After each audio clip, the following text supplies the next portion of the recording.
ಅನೇಕ ರೈತರು ಕಹಿ ಹಾಗಲಕಾಯಿ ಬೆಳೆದು ಆರ್ಥಿಕ ಆದಾಯದ ಸಿಹಿಯನ್ನು ಹೆಚ್ಚಿಸಿಕೊಂಡಿದ್ದಾರೆ.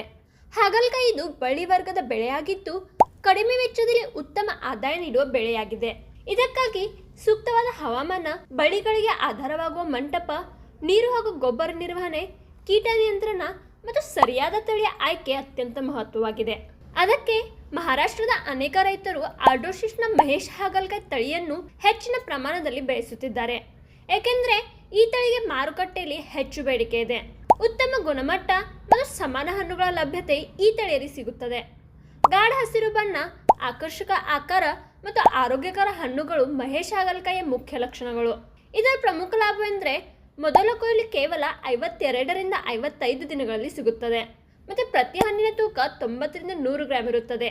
ಈ ಹಣ್ಣಿನ ಉದ್ದ 12ರಿಂದ 14 ಸೆಂಟಿಮೀಟರ್ ಆಗಿದ್ದು 1 ಎಕರೆಗೆ 10ರಿಂದ 12 ಟನ್ಗಳವರೆಗೆ ಉತ್ಪಾದನೆ ನೀಡುತ್ತದೆ. ದೂರ ಸಾರಿಗೆಗೂ ಈ ಹಾಗಲಕಾಯಿ ಸೂಕ್ತವಾಗಿರುವುದರಿಂದ ಮಾರುಕಟ್ಟೆಯಲ್ಲಿ ಮಹೇಶ್ ಹಾಗಲಕಾಯಿಗೆ ಸದಾ ಉತ್ತಮ ಬೆಲೆ ದೊರೆಯುತ್ತದೆ. ಅದಕ್ಕೆ ಉತ್ತಮ ಉತ್ಪಾದನೆ, ಉತ್ತಮ ಗುಣಮಟ್ಟ ಮತ್ತು ಸ್ಥಿರ ಮಾರುಕಟ್ಟೆ ಬೇಡಿಕೆಯನ್ನು ಒಟ್ಟಿಗೆ ನೀಡುವ ವಿಶ್ವಾಸಾರ್ಹ ತಳಿ ಎಂದರೆ ಆರ್ಡೋಸಿಸ್ನ ಮಹೇಶ್ ಹಾಗಲಕಾಯಿ. ನಿಮ್ಮ ಹೊಲಕ್ಕೆ ಹೆಚ್ಚು ಲಾಭ ತರುವ ಉತ್ತಮ ಆಯ್ಕೆಯಾದ ಈ ತಳಿಯ ಬಗ್ಗೆ ನಿಮ್ಮ ಅಭಿಪ್ರಾಯವನ್ನು ಕಮೆಂಟ್ನಲ್ಲಿ ತಿಳಿಸಿ. ಮತ್ತು ಇಂಥ ಹೊಸ ವಿಡಿಯೋಸ್ಗಳನ್ನು ನೋಡಲು ಆರ್ಡೋಸಿಸ್ಅನ್ನು ಫಾಲೋ ಮಾಡಿ.